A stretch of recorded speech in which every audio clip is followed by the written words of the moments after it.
Shalom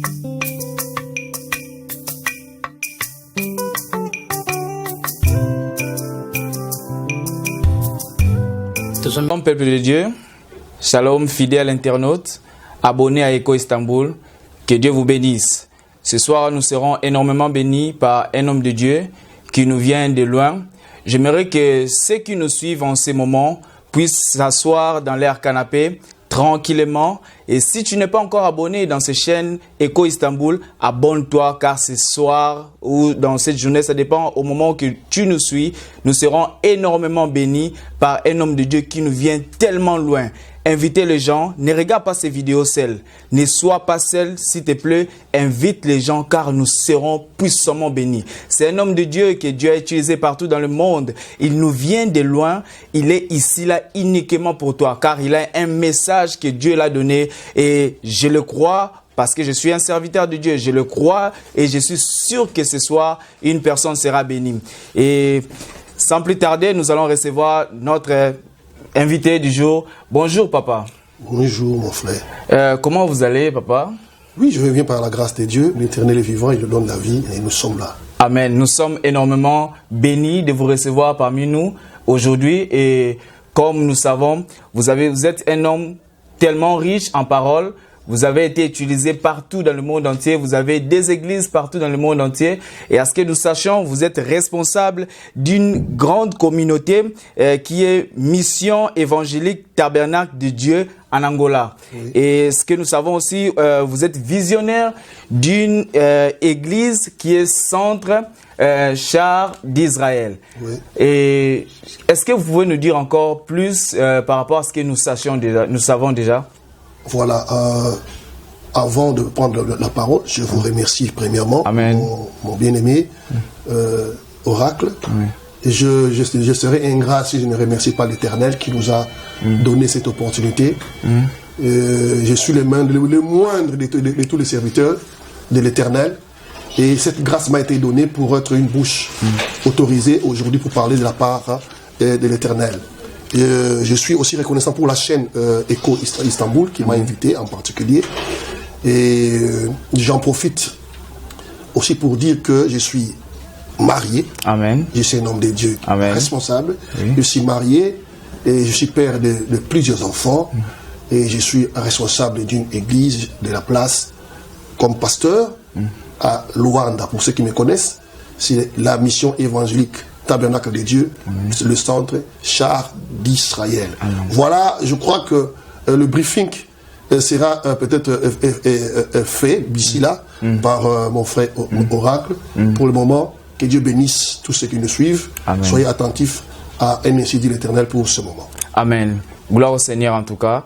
Et j'aimerais encore nous demander, ceux qui ne sont pas encore connectés à Echo Istanbul, connectez-vous car ce soir ou aujourd'hui, nous serons énormément bénis. Homme de Dieu, nous voyons partout dans le monde entier, les gens pleurent. Nous vivons plus comme nous avions l'habitude de vivre. Nous attendons partout dans le monde entier des échos. Il y a des pleurs, des chiffres ne font que s'augmenter. Des gens sont en train de mourir par rapport à une petite maladie qui dérange complètement le monde. On voit les boss, des chefs des entreprises fermés. On voit des ruelles complètement stériles, c'est-à-dire vides. Et le peuple de Dieu est tourmenté par cela. Ils sont tellement dérangés. Ils se posent des questions. On prie chaque jour, on jeûne. On nous demande de faire certaines choses, on les fait. Mais qu'est-ce que Dieu dit par rapport à ces périodes? Qu'est-ce que Dieu dit par rapport à ces périodes? Merci, vous avez été directement objectif avec votre question. Oui. Et je serai aussi vraiment objectif à ma réponse. La Bible dit ceci. Jésus-Christ a déjà prédit ces choses. Et j'aimerais seulement essayer de brosser une parole de la Bible qui dit: lorsque vous verrez ces signes s'accomplir, que celui qui lit les Écritures fasse quoi? Attention. Amen. Parce que laissez-moi vous dire, bien aimé dans le Seigneur, peuple de Dieu, le moment est tellement grave que l'Éternel nous appelle à arrêter avec la distraction. Amen. Nous sommes dans une décennie qui est une décennie de décision. Amen. Une décennie qui est très dangereuse. Il y a eu des hommes de Dieu qui ont parlé des choses, qui ont révélé la pensée de Dieu, même avant le début de l'année 2020. Entre autres, je salue en passant l'évangéliste Roger Baka, un homme pour qui j'ai beaucoup de l'estime, de la République démocratique du Congo. Il y a encore un autre jeune prophète, je ne sais, de la France, qui a aussi prophétisé des choses. Parce que la Bible dit que rien ne peut arriver sous le soleil, n'est-ce pas, sans que le Seigneur révèle à ses serviteurs le prophète. Amen. La décennie 2020-2030 est une décennie des alliances. Amen. C'est une décennie où il y aura beaucoup d'agitation, où le peuple de Dieu est appelé à redirectionner son tir. Surtout l'Église. Roger Baka, j'ai accompagné une de ses émissions, il a prophétisé ces choses. Il a dit ces choses, qu'il arrivera des moments où les églises seront fermées. Je bénis le Seigneur pour cet homme. Amen. Parce que je comprends qu'à chaque fois que l'Église veut passer d'une phase à une autre, il y a toujours une bouche ou plusieurs bouches que Dieu utilise pour annoncer sa pensée à son peuple. Donc pour moi, cette période de grincement des dents, Amen. moi j'appelle ça des grincements des dents, n'est-ce pas? Des commencements des douleurs, est une période où le peuple de Dieu doit être attentif. Et ceci n'est pas une nouveauté pour nous. Il y a des morts par-ci, il y a des morts par-là. Oh Éternel, que ta miséricorde soit sur nous. Souvenez-vous, bien-aimé oracle, au temps de Noé, c'était comme de la blague. N'est-ce pas? Oui, oui. Mais les gens sont morts. La pandémie coronavirus n'a pas tué les gens plus que le déluge. Alors si nous entrons dans les chiffres prophétiques, dans la numérologie, nous allons voir que le chiffre 40 se retrouve dans l'année 2020. Comment le chiffre 40 se retrouve en 2020? Nous allons voir que le chiffre 40 se retrouve dans l'année 2020 par rapport à la numérologie, n'est-ce pas? Oui. Il y a eu le déluge qui est une série de pluies qui est tombée pendant 40 jours, n'est-ce pas? Ouais. Et 40 nuits. Le chiffre 40, c'est le chiffre de l'endurance. C'est aussi le chiffre de la délivrance, n'est-ce pas? Oui. Voilà. Au temps de Noé, il y a eu des signes comme ça, des pandémies. Les gens sont passés par le déluge. Noé a vu ses voisins, ses confrères, ses consoeurs être décimés par la pluie. Tout ça pourquoi? Parce que l'Éternel avait un objectif. Il avait besoin de commencer un monde nouveau. Tout passera, mais la parole de Dieu ne passera jamais. Si on comprend bien, papa, Dieu veut recommencer le monde. Voilà, le besoin de l'Éternel, c'est que le monde soit un monde de paix définitif, où il y aura des vrais adorateurs qui l'adoreront en vérité et en esprit, où le péché ne fera pas partie. Raison pour laquelle l'image d'Israël en Égypte, c'est ce que nous sommes en train de vivre aujourd'hui. Israël est allé en Égypte et il est resté là-bas pendant au moins 400 ans, n'est-ce pas, en esclavage. Et avant leur sortie, la sortie, ce que moi j'appelle la traversée, n'est-ce pas, ils sont sortis de l'esclavage vers la liberté, n'est-ce pas? Avant la traversée, l'Éternel a envoyé des signes. Dans le chiffre 40, nous voyons aussi les 400, n'est-ce pas? Donc, le chiffre 40, dedans, quand nous enlevons les zéros, il y a le chiffre 4. Même quand nous voyons au temps de Moïse, il y a le chiffre 400, n'est-ce pas? Nous voyons les 2 zéros qui sont là, dans la numérologie, ça ne compte pas, n'est-ce pas? Directement, nous restons avec le chiffre 4. C'est le chiffre de la délivrance, c'est le chiffre de la puissance, c'est même le chiffre du trône de Dieu. La période où nous sommes en train, dont nous sommes en train de passer, c'est une période où Dieu lui-même va prendre des décisions sur son Église, sur le monde. Papa, si je comprends bien, c'est-à-dire, à l'époque, Dieu ne prenait pas de décisions sur lui. Et il veut maintenant commencer à prendre des décisions sur son peuple. Dieu a tout dit dans sa parole. Oui. N'est-ce pas qu'il est écrit qu'il est le maître des temps et des circonstances. Oui. Notre problème, c'est quoi? C'est que l'Église est entré dans une phase de crise. Il y a eu une crise dans l'Église. L'Église a commencé même à perdre sa propre identité.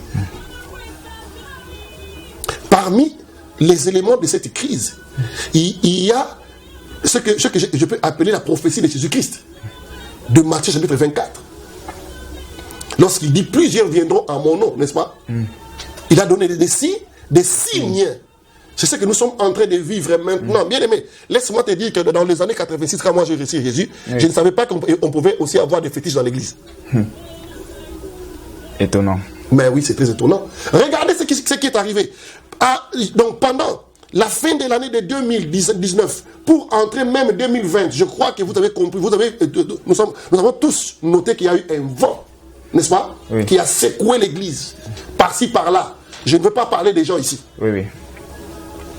Mais nous avons remarqué que l'Éternel a secoué l'église. C'est pourquoi? C'est parce que l'Éternel veut que nous puissions redirectionner les choses. Parce que la venue de Christ est imminente. N'est-ce pas? Christ reviendra. Et avant sa venue, il y a des signes que Dieu donne. Pourquoi? Pour la prévention. Afin que celui qui lit les livres et celui qui sait voir le temps ait le discernement.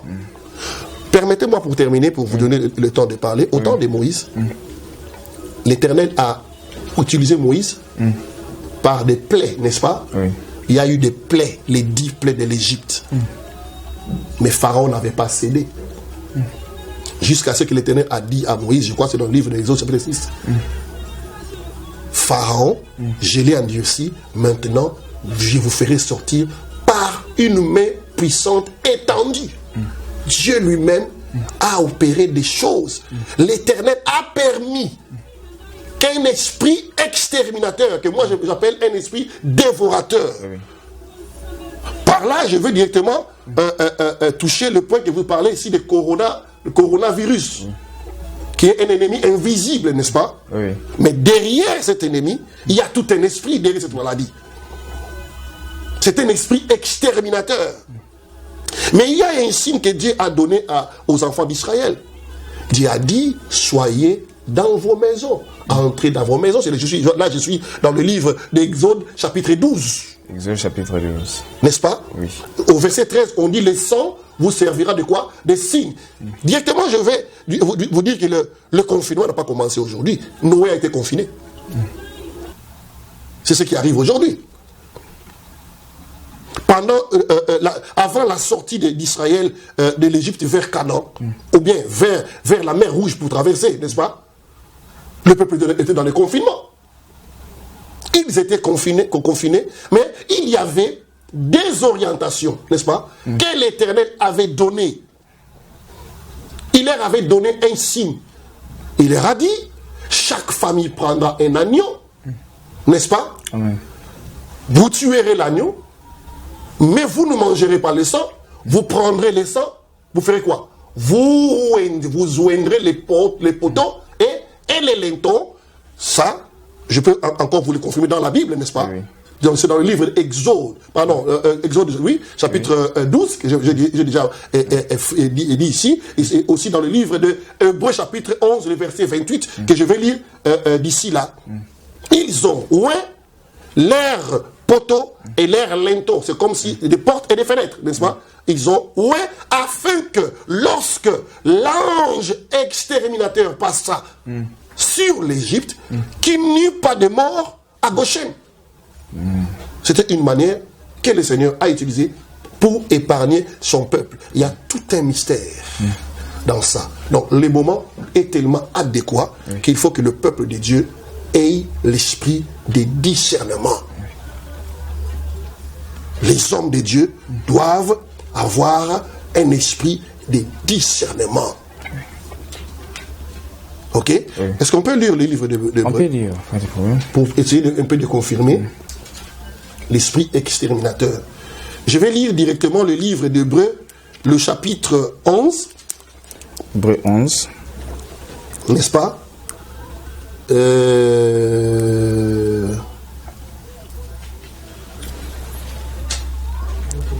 Oui, je vais commencer directement à partir du verset 27 pour un peu d'éclaircissement.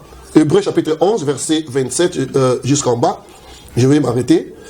Je crois vers le verset 34. Ainsi dit la parole du Seigneur. Amen. C'est par la foi qu'il quitta l'Égypte, sans être effrayé de la colère du roi, car il se montra ferme, comme voyant celui qui est invisible. Vous comprenez? Oui, oui. Il se montra ferme, comme voyant celui qui est invisible. C'était poussé par l'Éternel que Moïse quitta l'Égypte, n'est-ce pas, oui. pour aller vers le désert. C'est par la foi qu'il fit la Pâque et l'aspersion du sang, afin que l'exterminateur ne touchât pas au premier-né des Israélites. C'est par la foi qu'ils traversèrent la mer Rouge comme un lieu sec, tandis que les Égyptiens qui en firent la tentative furent engloutis. C'est par la foi que les murailles de Jéricho tombèrent, après qu'on eut fait le tour pendant 7 jours. Je peux même m'arrêter là. Oui. Papa, c'est quel verset encore pour le meilleur audition? Je disais que je venais de lire le livre de Hébreux, chapitre 11, le verset 27 jusqu'à 29. Donc, 29. Dieu donne des signes. À chaque époque et à chaque saison, l'Éternel donne des signes pour exprimer sa volonté.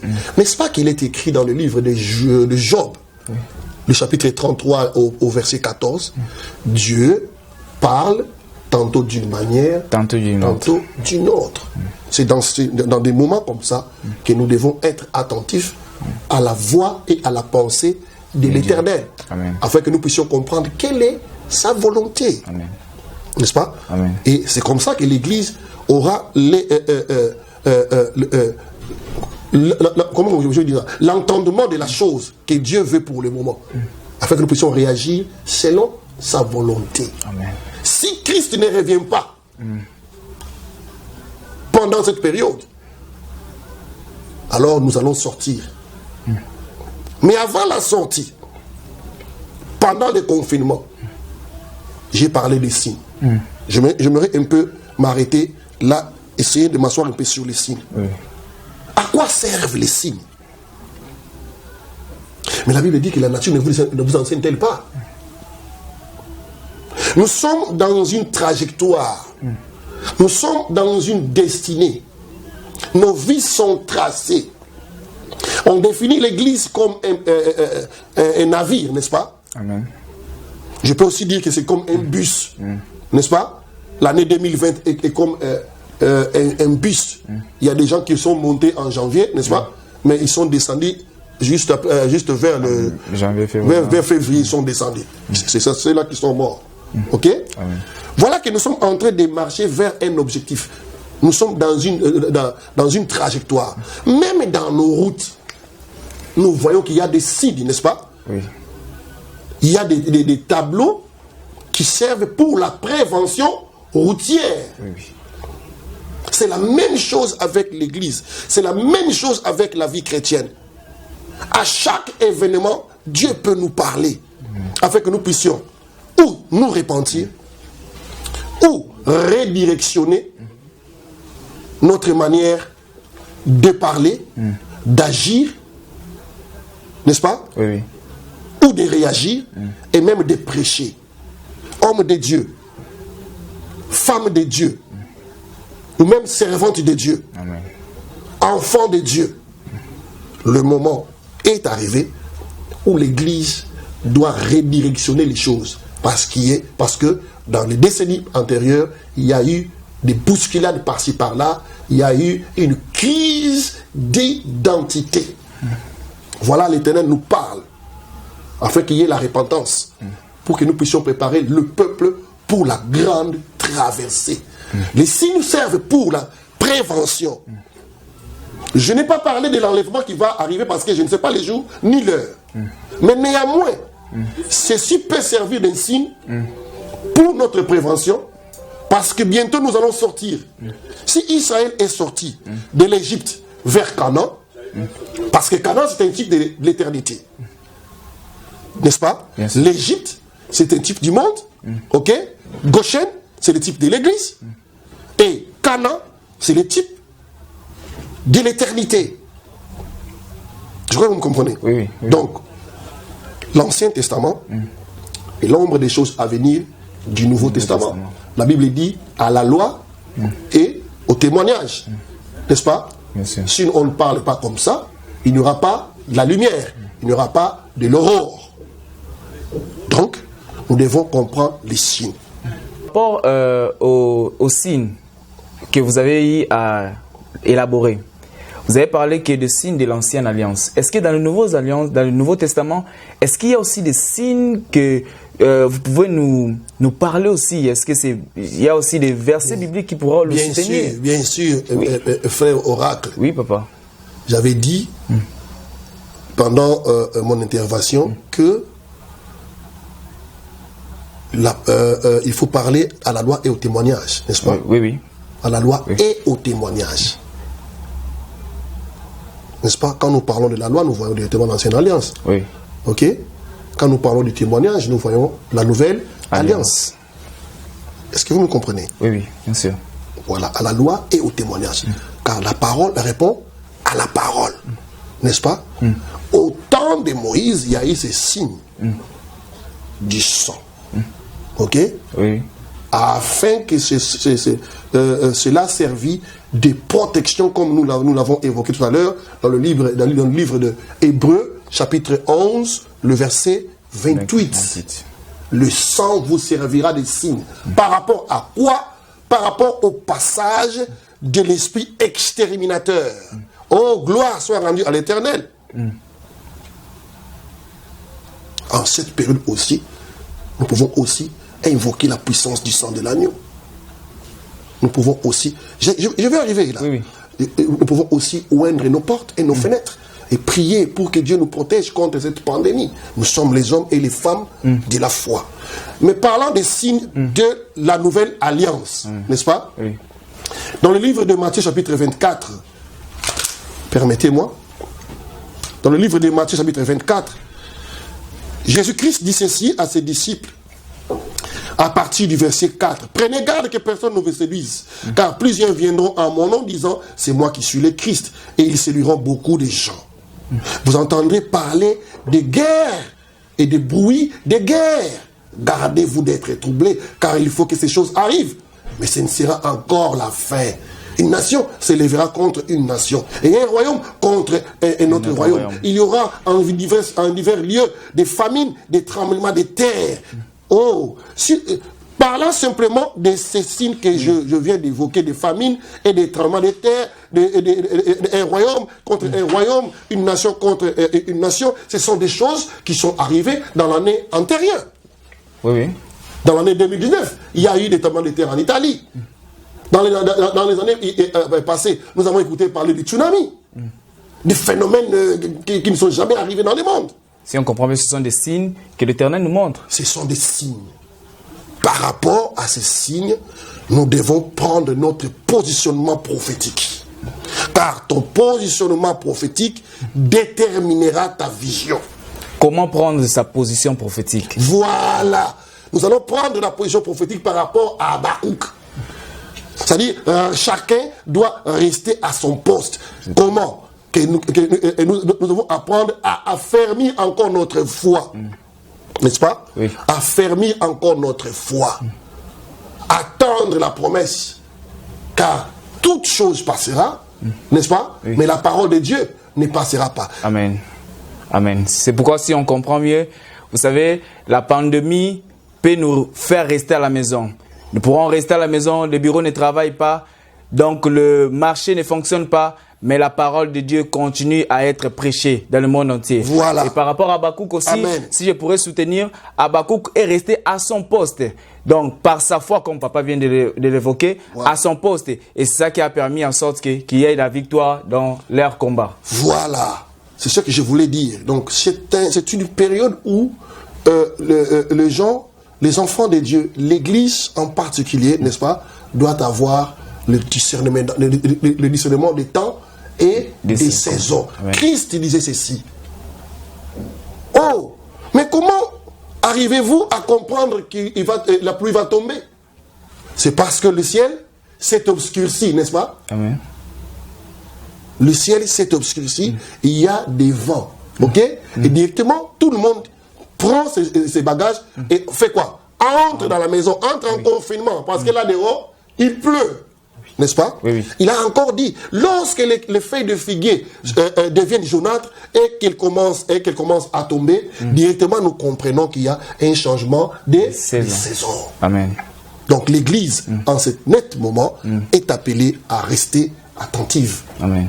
Au mouvement de l'Éternel. Comprendre, chercher à comprendre quelle est la pensée de Dieu. Si Christ revient, parce que nous ne connaissons ni l'heure, n'est-ce pas, ni les jours, gloire au Seigneur, qu'il puisse nous rencontrer, afin que nous puissions être enlevés. Mais, pendant cette période de confinement, il y a un certain comportement, n'est-ce pas, que nous sommes appelés à avoir. J'ai parlé du temps de Noé, ok? Noé qui est entré dans l'arche de Noé, dans son bateau, où il y a eu, permettez-moi que je puisse aussi ouvrir quelque chose. Pas de problème, papa, il y a eu 3 divisions, Amen. N'est-ce pas? Amen. Sentez-vous comme chez vous. Donc, il y a eu 3 divisions. Il y a eu les volailles, n'est-ce pas? Amen. Les animaux avec les ailes. Là-bas, n'est-ce pas? En haut, au milieu. Ok? Il y avait les animaux qui marchent avec les pattes. Parmi eux, il y avait aussi les hommes, n'est-ce pas? Au milieu. Hein? Et en bas, il y avait des reptiles. Est-ce que vous me comprenez? C'est complètement fou, papa. Est-ce que vous pouvez un peu éclaircir cela? Ça, c'est tout un mystère. Que l'Éternel nous donne un autre jour, afin que nous puissions en parler. Je vais simplement essayer un peu de briefer cela en disant que c'est un type de l'Église, n'est-ce pas? Nous avons des chrétiens spirituels, ok? Nous avons des chrétiens charnels, ok? Et nous avons des chrétiens aussi qui ont le caractère des serpents venimeux, qui sont dans l'Église.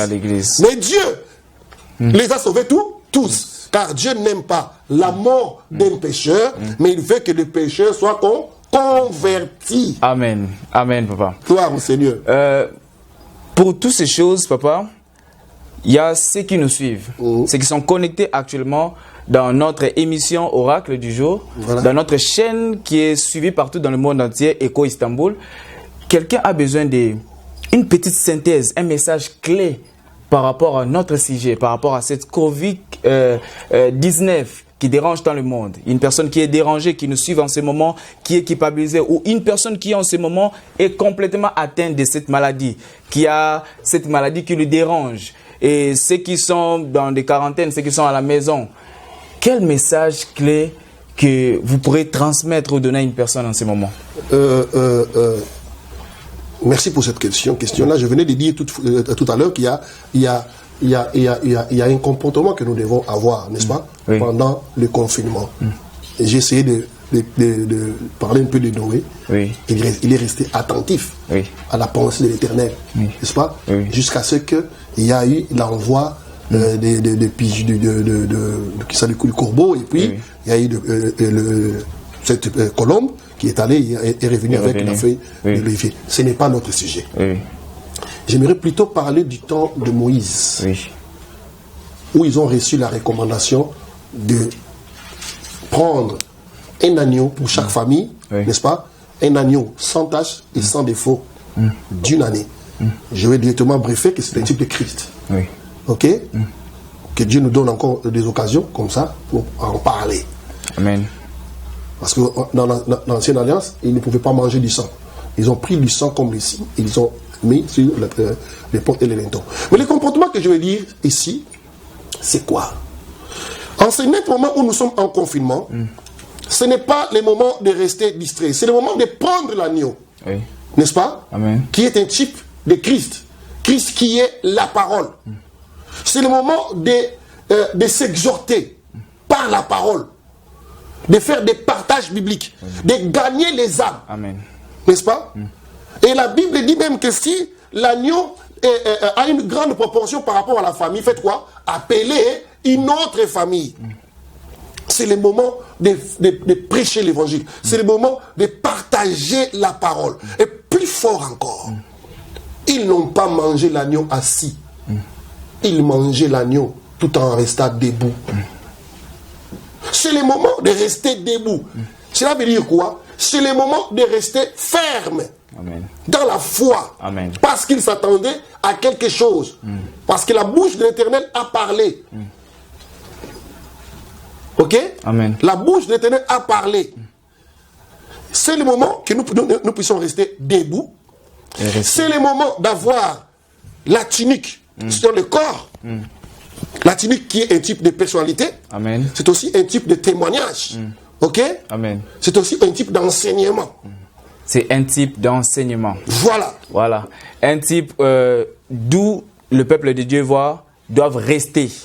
C'est un moment de la parole. Comme notre papa vient de parler. Et comme notre émission l'intitule Oracle du jour. Donc la parole du jour. La parole pour une personne du jour. Nous étions vraiment bénis, papa. Et je crois bien qui nous suit en ce moment, une personne qui est atteinte de la maladie, ceux qui sont malades en ce moment, ceux qui sont confinés à la maison, ceux qui ne travaillent pas, ceux qui sont troublés, ceux qui ont peur même de sortir. Un oracle pour une personne qui nous suit en ce moment. Une parole venant de l'Éternel, que l'Éternel a mis dans votre cœur pour une personne qui nous suit en ce moment. L'Éternel est vivant. Amen. Mon bien-aimé. Il y a des choses que nous n'avons pas parlé faute de temps. Hein? Je n'ai pas parlé sur le bâton, je n'ai pas parlé sur les sandales, la ceinture, les herbes. J'ai hâte vraiment de comprendre ça. Que Dieu nous proportionne encore de tels moments pour que nous puissions en parler. Il ne manquera pas de le faire en tout cas. Dans mon esprit est montée une parole d'espérance. Amen. Pour les enfants de Dieu et pour l'Église. Amen. J'avais dit en passant que l'Église a été dans une crise, n'est-ce pas? Amen. Amen. Maintenant, qu'est-ce que nous allons faire? Nous devons sortir de cette crise. Je dis à celui qui a peur que l'Éternel est derrière sa parole. Amen. C'est-à-dire, sa parole ne retourne pas à lui sans accomplir sa mission. Amen. Si Jésus-Christ ne revient pas pendant cette période, nous allons nous en sortir. Amen. Or, comme la Bible dit dans le livre de Nombre, chapitre 33, au 3e verset, ils étaient sortis de Goshen vers la mer Rouge, la tête haute et avec la main levée. Amen. En signe de victoire. Amen. L'exterminateur sera vaincu. Amen. Au nom puissant de Yehoshua Amen. El Shaddai. Amen. Ce que je voulais aussi dire, que cette période, c'est une période d'épreuves. Amen. C'est pendant les épreuves que l'on reconnaît qui est enfant de Dieu et qui n'est pas enfant de Dieu. Amen. Le livre des Romains, chapitre 5, je crois, à partir du 3e verset jusqu'au 5e, dit ceci. Nous nous glorifions même dans les afflictions. Écoutez bien, mes oracles. Ça, ce sont que des débuts de douleur. Nous ne sommes pas encore haïs. Nous ne sommes pas encore tués. Est-ce que vous comprenez? Amen. Mais nous devons continuer à nous glorifier étant enfants de Dieu. Oui. Car la Bible dit que l'espérance ne trompe point. L'espérance ne trompe point. L'espérance ne trompe point. Chez vous. Amen. Que celui qui est malade du Covid soit guéri par la puissance au nom de Jésus. Au nom de Jésus-Christ. Amen. Que celui qui a la peur reçoive maintenant la paix dans le nom puissant au nom de Jésus. Que l'Éternel soit loué pour Amen. ce moment que nous avons passé ensemble. Amen. Je dis toute l'équipe qui nous accompagne. Et j'ai béni l'homme de Dieu, l'évangéliste Aristote Pedro, un homme de Dieu puissant ici à Istanbul. J'ai béni l'équipe Echo Istanbul. J'ai béni aussi la maison de production qui nous bénit, qui nous accompagne depuis un moment. God bless Music Record. Et j'ai béni aussi notre frère, celui qui est derrière la caméra, frère Prince Transit et que Dieu continue vraiment à vous bénir pour l'œuvre que vous êtes en train de faire. Et sans plus tarder, papa, nous sommes à la fin de notre émission. Une prière pour une personne qui n'a jamais reçu Christ dans sa vie, une personne qui ne connaît pas Christ. Voilà, c'est aussi une occasion pour ceux qui n'ont jamais donné leur vie à Christ. Amen. Amen. Parce que nous sommes dans un moment de repentance. Oui. La Bible dit dans le livre des 2 Chroniques, chapitre 7, verset 14. Oui. Si mon peuple sur qui est invoqué mon nom s'humilie et prie, s'il se détourne de ses mauvaises voies, Amen. Je l'exaucerai des cieux, Amen. Je lui pardonnerai son péché, Amen. Et je guérirai son pays. Amen. Bien aimé dans le Seigneur, les temps sont tellement graves que nous devons prendre les choses de Dieu au sérieux. Amen. L'Éternel parle dans les coins et recoins du globe terrestre. Amen. Et nous voyons à la télévision ce qui est en train d'arriver partout dans le monde. Ce que je veux demander aux bien-aimés qui sont en train d'assister cette émission en ce moment, si vous n'avez pas encore donné votre vie à Christ, Amen. Faites-le. Faites-le. C'est une occasion pour vous parce que c'est écrit aujourd'hui, si vous entendez sa voix, n'endurcissez pas vos cœurs. Amen. La jeunesse passera. Amen. Lisez chez vous Ecclésiaste chapitre 12, le 1er jusqu'au 3e verset. Amen. Je t'invite, bien-aimés, vous qui me regardez, Amen. Je vous invite à fermer vos yeux là où vous êtes et nous allons prier pour que vous puissiez recevoir Jésus-Christ. Prions le Seigneur. Dites avec moi, Seigneur Jésus-Christ. Seigneur Jésus-Christ. J'ai écouté ta parole. J'ai écouté ta parole. Seigneur mon Dieu. Seigneur mon Dieu. Longtemps j'ai marché seul. Longtemps j'ai marché seul. Et je n'ai rien eu dans ma vie. Et je n'ai rien eu dans ma vie. Éternel Dieu de grâce. Éternel Dieu de grâce. Aujourd'hui. Aujourd'hui. Je t'invite. Je t'invite. Entre dans mon cœur. Entre dans mon cœur. Prends le contrôle de ma vie. Prends le contrôle de ma vie. Seigneur Jésus. Seigneur Jésus. Sois mon Seigneur. Sois mon Seigneur. Et mon Sauveur. Et mon Sauveur. Je crois en ta parole. Je crois en ta parole. Je crois au salut. Je crois au salut. Je crois à l'œuvre de la croix. Je crois à l'œuvre de la croix. Que mon nom soit écrit dans le livre de la vie. Que mon nom soit écrit dans le livre de la vie. Au nom puissant de Jésus. Au nom puissant de Jésus. Je crois que je suis sauvé. Je crois que je suis sauvé. Au nom de Jésus-Christ. Au nom de Jésus-Christ. Je crois que je suis devenu un enfant de Dieu. Je crois que je suis devenu enfant de Dieu. Et le Saint-Esprit va marcher avec moi. Et le Saint-Esprit va marcher avec moi. Je commence une nouvelle vie maintenant. Je commence une nouvelle vie maintenant. Au nom de Jésus-Christ. Au nom de Jésus-Christ. Amen. Amen.